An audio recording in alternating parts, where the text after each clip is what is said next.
Mes amis scorpions, bonjour et bienvenue sur la chaîne Tarot à merveille. Pour votre tirage général, ceux qui me découvrent, soyez les bienvenus. J'espère que vous allez bien. Allez, c'est parti. Écoutez-moi bien. Ce que je m'apprête à partager avec vous, je ne l'ai jamais formulé de cette manière. En 47 ans de pratique, de recherche, d'écoute, j'ai vu beaucoup de choses, des messages forts, des énergies puissantes. Des moments de grâce où la clarté traverse le voile comme un rayon de soleil perce un ciel d'orage. Mais ce qui se présente aujourd'hui est d'une précision que je n'avais encore jamais rencontrée. Et cette précision n'est pas pour tout le monde. Elle est pour vous, spécifiquement pour vous. Pour la personne qui regarde cet écran en ce moment et qui sent là dans sa poitrine que quelque chose vibre, ne quittez pas cette vidéo. Ce qui suit va assembler des pièces de votre vie que vous pensiez n'avoir aucun lien entre elles. Il y a dans votre existence des fils séparés, éparpillés, des événements, des rencontres, des choix, des souffrances, des joies qui semblent appartenir à des histoires différentes, comme si votre vie n'était pas une seule histoire mais plusieurs, empilées les unes sur les autres sans connexion apparente. Le premier fil, c'est quelque chose que vous avez vécu très jeune. Un moment fondateur que vous minimisez peu, être aujourd'hui parce qu'il semble petit vu de l'extérieur, mais qui a laissé en vous une empreinte profonde. Le deuxième fil, c'est une relation qui a marqué votre vie adulte, pas nécessairement une relation amoureuse, peut être un mentor, un ami, un membre de votre famille, quelqu'un qui vous a appris quelque chose d'essentiel, souvent sans le vouloir, parfois en vous blessant. Le troisième fil, c'est ce que vous vivez en ce moment, ce que vous traversez depuis quelques semaines, ce sentiment diffus que quelque chose se prépare, que les pièces bougent sur l'échiquier, que le vent tourne. Ces trois fils, vous les avez toujours vus séparément. Aujourd'hui, pour la première fois, vous allez voir comment ils se rejoignent. Et ce point de convergence va éclairer votre chemin d'une manière qui rend tout le reste soudainement lisible. Commençons par le premier fil. Ce moment de votre enfance, je ne connais pas les détails de votre histoire, mais je sais ceci. Il y a eu un moment dans vos premières années où vous avez compris quelque chose que vous n'auriez pas dû comprendre si tôt. Une vérité sur le monde, sur les adultes, sur la nature de la vie, que les autres enfants autour de vous ne voyaient pas. Peut être que vous avez perçu une injustice que les adultes faisaient semblant de ne pas voir. Peut être que vous avez ressenti la douleur de quelqu'un qui souriait. Peut être que vous avez eu une intuition si forte, si précise, que personne ne vous a cru quand vous avez essayé de l'exprimer. Et à ce moment-là, une décision silencieuse s'est prise en vous. Pas une décision consciente, une décision de survie. Vous avez décidé de fermer une porte. La porte de cette perception trop aiguë, trop fine, trop dérangeante pour un monde qui ne voulait pas l'entendre. Cette porte fermée, vous l'avez presque oubliée. Elle fait partie des murs de votre psyché depuis si longtemps que vous ne la distinguez plus. Mais elle est là. Et derrière elle, intacte, attend la capacité que vous avez scellée ce jour-là. Votre capacité à voir ce que les autres ne voient pas, à sentir ce qui se cache sous les surfaces, à entendre les mots derrière les mots. Cette capacité n'a pas disparu. Elle a hiberné. Et les tremblements que vous sentez depuis quelque temps, ce sont les premiers signes de son réveil. Passons au deuxième fil. Cette relation marquante. Il y a une personne qui a traversé votre vie et qui a laissé une trace disproportionnée par rapport au temps passé ensemble. Peut être que cette personne est encore dans votre vie. Peut être qu'elle en est sortie. Mais son empreinte reste. Et cette empreinte a une forme particulière. Cette personne vous a montré, peut être involontairement, ce que vous ne vouliez pas voir en vous-même, pas vos défauts, vos forces. Elle vous a reflété une version de vous que vous n'étiez pas prêt à accepter, trop lumineuse, trop puissante, trop réelle. Et face à ce reflet, vous avez fait l'une des deux choses suivantes. Soit vous vous en êtes éloigné et effrayé par ce que vous voyez, Soit vous vous êtes accroché à cette personne en confondant sa lumière avec la vôtre, en croyant que sans elle, cette version meilleure de vous cesserait d'exister. Dans les deux cas, la leçon est la même. Ce que vous voyez dans cette personne existait déjà en vous. Le miroir n'invente pas l'image, il la révèle. Et cette personne, qu'elle soit encore présente ou depuis longtemps partie, a joué un rôle précis dans le plan de votre vie. Elle est venue déposer une graine, la graine de la reconnaissance de soi. Et cette graine, arrosée par le temps, par les épreuves, par les larmes versées, les silences habités, est en train de germer maintenant. Maintenant, le troisième fil, le présent, ce que vous vivez en ce moment, cette sensation de veille, de préparation, d'anticipation sans objet précis n'est pas de l'anxiété, c'est de la prescience. La conscience avant l'événement. Votre être tout entier sait que quelque chose approche et il se prépare. Pas en accumulant des provisions ou en construisant des murs, en s'ouvrant, en se rendant disponible, en faisant de la place pour ce qui n'existe pas encore dans votre réalité, mais qui existe déjà dans votre champ de potentiel. Et voici le moment où les trois fils se rejoignent. Fermez les yeux une seconde, juste une seconde, et visualisez ces trois fils. Un fil doré, celui de l'enfance et du don originel, un fil rouge, celui de la relation qui a éveillé ce que vous refusiez de voir. Un fil blanc, celui du présent, de cette ouverture que vous sentez grandir en vous. Voyez-les s'approcher les uns des autres, se toucher, s'entremêler. Et au point exact où ils se croisent, une lumière s'allume. Pas aveuglante, chaude, précise. Comme la flamme d'une bougie dans une pièce sombre qui soudain révèle que la pièce était remplie de trésors depuis le début. Vous n'étiez pas dans une pièce vide.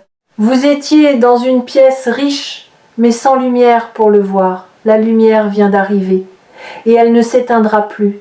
La capacité que vous avez fermée dans l'enfance, la leçon que cette personne marquante vous a apportée, et l'ouverture que vous vivez en ce moment. Ces trois éléments ne sont pas trois histoires séparées, ce sont trois actes d'une seule et même pièce. Le premier acte a installé le don. Le deuxième acte l'a éveillé par friction. Le troisième acte, celui que vous vivez maintenant, le libère. Et quand un don se libère, après avoir été contenu pendant des décennies, l'énergie qui se dégage est immense. C'est un barrage qui s'ouvre. C'est une rivière retenue qui retrouve enfin son lit naturel. Et cette énergie va se manifester dans votre vie d'une manière que vous ne pouvez pas encore imaginer, mais que vous sentirez dans chaque cellule de votre corps. Le message précis dont je parle, celui que je n'ai jamais vu avec autant de clarté, c'est celui-ci. Vous n'êtes pas en train de commencer quelque chose de nouveau. Vous êtes en train de terminer quelque chose de très ancien. Un cycle qui a commencé bien avant que vous en ayez conscience. Un cycle de fermeture et de réouverture, de perte et de retrouvailles, d'exil et de retour. Et la fin de ce cycle, c'est maintenant. Pas dans un futur abstrait, maintenant. Il y a un mot pour ce que vous vivez, mais ce mot est souvent mal compris. Ce mot, c'est alignement. On entend ce terme partout dans les livres, dans les vidéos, dans les conversations sur le bien-être, mais l'alignement véritable n'a rien à voir avec l'image paisible qu'on en donne habituellement. L'alignement véritable est un acte de courage radical. C'est le moment où vous cessez de vivre selon les attentes des autres et commencez à vivre selon votre propre boussole intérieure. Et ce moment est rarement confortable. Il est souvent accompagné de doutes, de solitude et de cette sensation vertigineuse de n'avoir plus de sol sous les pieds. Mais voici ce que le vertige ne vous dit pas. Vous n'êtes pas en train de tomber. Vous êtes en train de voler. Pour la première fois, et ceux qui n'ont jamais volé confondent toujours l'envol avec la chute. Je veux m'arrêter un instant sur cette confusion, parce qu'elle est au cœur de ce que beaucoup d'entre vous traversent. Vous sentez que quelque chose se détache, que des certitudes qui vous portaient depuis longtemps perdent leur solidité, que des repères familiers deviennent flous. Et votre mental interprète ce détachement comme un effondrement, comme si vous perdiez pied, comme si tout ce que vous aviez construit se défaisait. Mais ce qui se défait, ce ne sont pas vos acquis, ce sont vos limitations, ce ne sont pas vos forces qui vacillent, ce sont vos chaînes qui se desserrent. Et quand des chaînes se desserrent, il y a toujours un moment de déséquilibre. Ce moment où le poids que vous portiez disparaît soudainement et où votre corps, habitué à compenser, titube. Ce n'est pas de la faiblesse, c'est le premier instant de liberté. Et la liberté, au début, ressemble étrangement au vide. Vous avez peu être aussi remarqué que vos priorités se réorganisent d'elles-mêmes. Des choses qui vous semblaient essentielles il y a quelques mois vous paraissent aujourd'hui secondaires. Des préoccupations qui occupaient tout votre espace mental se sont réduites, comme des meubles trop encombrants qu'on aurait poussés contre les murs pour libérer le centre de la pièce. Et dans cet espace central libéré, quelque chose de neuf émerge. Pas encore totalement formé, pas encore nommable, mais présent, vivant, palpable. Comme une musique qu'on entend à travers un mur et dont on ne distingue pas encore la mélodie, mais dont on perçoit le rythme. Ce rythme, c'est le vôtre, votre rythme propre. Celui que vous aviez abandonné pour marcher au pas d'une cadence qui n'était pas la vôtre. Quelque chose dans votre environnement va changer, pas parce que l'environnement décide de changer, mais parce que vous, en changeant, allez modifier la manière dont votre environnement réagit à votre présence. Les conversations vont prendre une profondeur nouvelle. Les regards vont durer une fraction de seconde de plus. Les portes que vous poussiez en vain vont commencer à céder, non pas parce qu'elles étaient verrouillées, mais parce que vous ne les poussiez pas avec la bonne énergie. L'énergie de celui qui force est différente de l'énergie de celui qui sait, et vous commencez à savoir. Ce savoir n'est pas intellectuel. Vous ne pourriez pas le mettre dans un livre ou l'enseigner dans une salle de classe. C'est un savoir corporel, cellulaire, le genre de savoir qui vous fait prendre une décision en 3 secondes là où vous auriez hésité pendant des mois, qui vous fait dire une phrase exacte au moment exact sans l'avoir préparée, sans même comprendre pourquoi ces mots-là sont sortis de votre bouche, qui vous fait sentir avec une certitude absolue que telle direction est la bonne.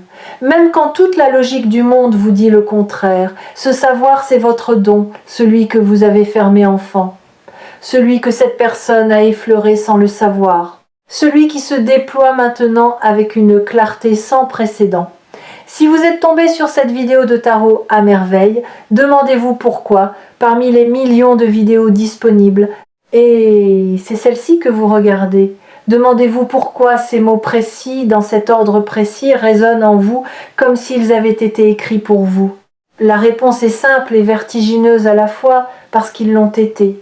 Pas par ma volonté, par ce mouvement mystérieux qui fait que les bons messages trouvent les bonnes oreilles au bon moment. Vous étiez censé être ici, en ce moment, avec ces mots dans votre esprit et cette sensation dans votre cœur. Maintenant, parlons de ce qui change. Parce que le titre de cette vidéo dit que cela change absolument tout. Et je pèse mes mots. Ce qui change n'est pas une circonstance extérieure, c'est la grille de lecture. C'est le prisme à travers lequel vous regardez votre vie. Imaginez que pendant des années, vous ayez regardé le monde à travers un verre teinté de gris. Pas noir, pas opaque, gris. Suffisamment transparent pour fonctionner, pour avancer, pour vivre, mais gris. Drainant les couleurs de chaque expérience, atténuant les joies, amplifiant les peines. Et ce matin ou cette nuit ou dans quelques heures, ce verre va tomber, pas parce que quelqu'un vous l'enlève, parce que vous en avez plus besoin, parce que vos yeux intérieurs sont enfin assez forts pour supporter la lumière directe, et cette force, vous ne l'avez pas acquise en un jour. Vous l'avez construite sans le savoir, à chaque épreuve traversée, à chaque deuil accompli, à chaque fois que vous avez choisi de vous relever alors que tout vous invitait à rester au sol. Chaque levée a été un entraînement. Et maintenant, vos yeux sont prêts. Et quand ce verre tombera, vous verrez votre vie telle qu'elle a toujours été, pas telle que la peur vous la montrait, pas telle que la blessure la colorait, telle qu'elle est, avec toute sa beauté brute, avec ses imperfections qui ne sont pas des défauts, mais des signatures. avec ces manques qui ne sont pas des vides, mais des espaces de croissance, avec ces mystères qui ne sont pas des menaces, mais des invitations, et vous verrez les gens différemment aussi. Les masques que les autres portent vous apparaîtront avec une netteté nouvelle, non pas pour juger, pour comprendre, pour saisir que chaque personne autour de vous mène sa propre bataille silencieuse, porte sa propre porte fermée, attend sa propre convergence. Et cette compréhension, loin de vous isoler, va vous rapprocher des autres d'une manière plus profonde que jamais, parce que la vraie connexion ne naît pas de la perfection partagée. Elle naît de la vulnérabilité reconnue. Il y a un aspect de tout cela que je dois aborder avec délicatesse.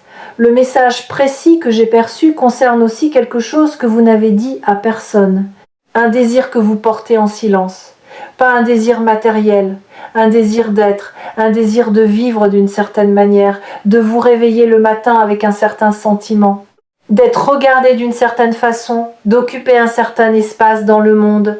Ce désir, vous le considérez comme impossible, trop grand pour vous, trop beau pour votre histoire, trop lumineux pour quelqu'un qui a connu autant d'ombres. Et c'est là que le message est le plus précis. Ce désir n'est pas trop grand pour vous.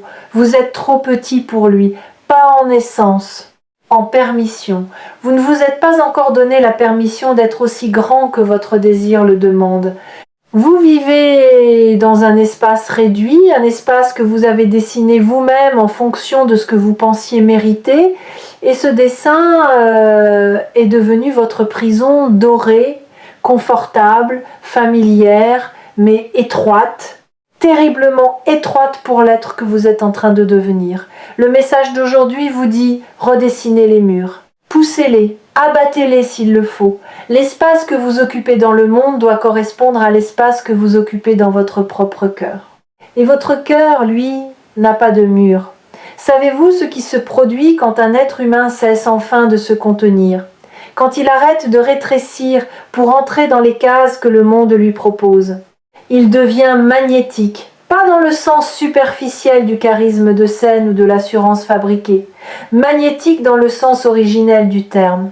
Il attire à lui ce qui lui correspond et repousse naturellement ce qui ne lui correspond pas, sans effort, sans stratégie, par simple résonance. Les bonnes personnes se rapprochent. Les mauvaises circonstances s'éloignent, les opportunités apparaissent dans des endroits inattendus, et tout cela ne vient pas d'un pouvoir mystique. Cela vient du fait qu'un être aligné émet un signal clair, et un signal clair reçoit des réponses claires, tandis qu'un signal brouillé, celui de quelqu'un qui vit selon les attentes des autres, ne reçoit que du bruit. Votre signal est en train de se clarifier. C'est peut être la transformation la plus importante de toute votre vie. Et elle se produit si silencieusement que même vous ne la mesurez pas encore pleinement. Mais les effets vont devenir visibles dans vos relations, dans votre travail, dans votre rapport à vous-même, dans la manière dont les gens réagissent à votre présence. Vous allez remarquer des changements subtils, des sourires qui durent un peu plus longtemps, des propositions qui arrivent sans que vous les ayez sollicitées, des conversations qui prennent spontanément une profondeur que vous n'aviez pas initiée. Ce sont les premiers échos de votre nouveau signal, les premières réponses à la fréquence que vous émettez désormais. Je veux vous parler de la peur qui va se manifester, parce qu'elle va se manifester pas comme une attaque, comme un test, le dernier test avant le passage. Quand vous êtes sur le point de franchir un seuil important dans votre évolution, la peur se présente sous sa forme la plus sophistiquée. Elle ne vient plus comme une terreur brute. Elle vient déguisée en prudence, en sagesse, en bon sens. Elle vous dit des choses raisonnables, des choses que tout le monde autour de vous approuverait. Attends encore un peu, ce n'est pas le bon moment, tu n'es pas encore prêt, sois réaliste. Et c'est justement parce que ces arguments semblent si raisonnables qu'ils sont si dangereux, Parce que la raison est parfois l'outil le plus efficace de la peur. Alors comment distinguer la véritable prudence de la peur déguisée? Il y a un test simple. La prudence vous ralentit mais ne vous arrête pas. La peur vous paralyse. La prudence dit « allons-y doucement ».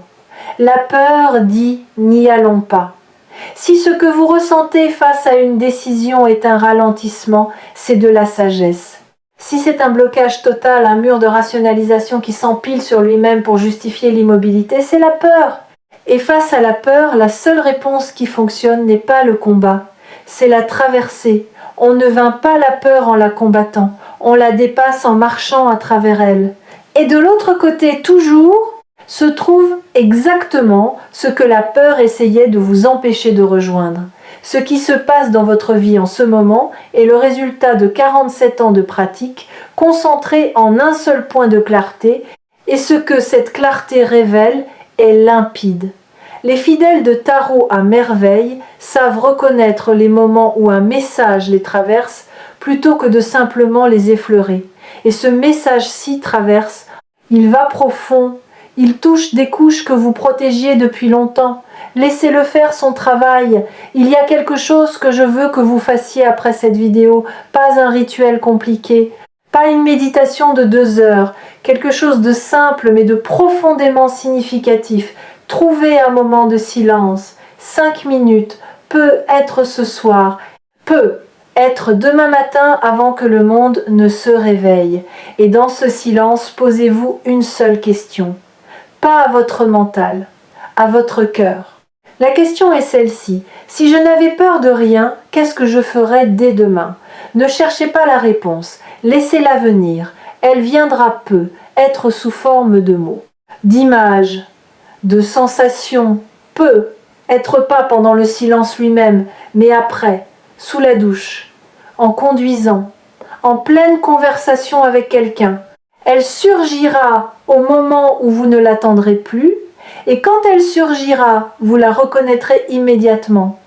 Pas parce qu'elle sera spectaculaire, mais parce qu'elle sera vraie, d'une vérité qui ne nécessite aucune justification, qui se suffit à elle-même, qui tient debout sans argumentation. Cette réponse est le prochain pas le grand plan, pas la stratégie sur 10 ans. Le prochain pas, un seul. Et ce seul pas, posé avec conscience et courage, contient en lui tous les pas qui suivront. Comme un gland contient un chêne entier. Comme un premier mot contient un livre entier. Le potentiel total de votre transformation est concentré dans ce geste unique que vous ferez quand la réponse vous aura trouvé. Les 3 fils de votre vie, celui de l'enfance, celui de la relation marquante, celui du présent, sont maintenant tressés. Ils forment une corde solide, une corde qui ne vous tire pas vers le haut par la force, une corde qui vous soutient pendant que vous grimpez, à votre rythme, avec vos mains, avec votre souffle, avec la dignité de celui qui sait que l'ascension lui appartient. Personne ne peut faire ce chemin à votre place, mais personne ne peut non plus vous empêcher de le faire, pas même vous. Parce que le mouvement est lancé, le barrage est ouvert, la rivière coule, et une rivière ne remonte pas à sa source. Alors cessez de douter de ce que vous ressentez. Cessez de chercher des confirmations extérieures pour ce que votre intérieur hurle déjà. Cessez de demander la permission à ceux qui n'ont pas accès à votre carte. Votre carte est unique, votre chemin est unique. Et le message d'aujourd'hui, le plus précis que j'ai jamais perçu, vous confirme que vous êtes exactement là où vous devez être pour que la suite se déploie. Tout change, pas autour de vous, en vous. Et quand ça change en vous, tout le reste suit, inévitablement, irrévocablement, magnifiquement. Merci d'avoir été là jusqu'au bout. Si vous sentez que ce message porte une vérité qui vous concerne, partagez-le, pas pour moi, pour la personne qui, comme vous il y a quelques minutes, est sur le point de cliquer sur cette vidéo sans savoir encore que sa vie est en train de changer. Et n'oubliez pas que Tarot à merveille sera toujours là quand vous aurez besoin d'un rappel Quand les fils de votre vie sembleront à nouveau séparés, quand le doute brouillera la clarté, revenez, écoutez, et rappelez-vous que la convergence a déjà eu lieu, qu'elle est irréversible, et que le meilleur de votre histoire est encore devant vous.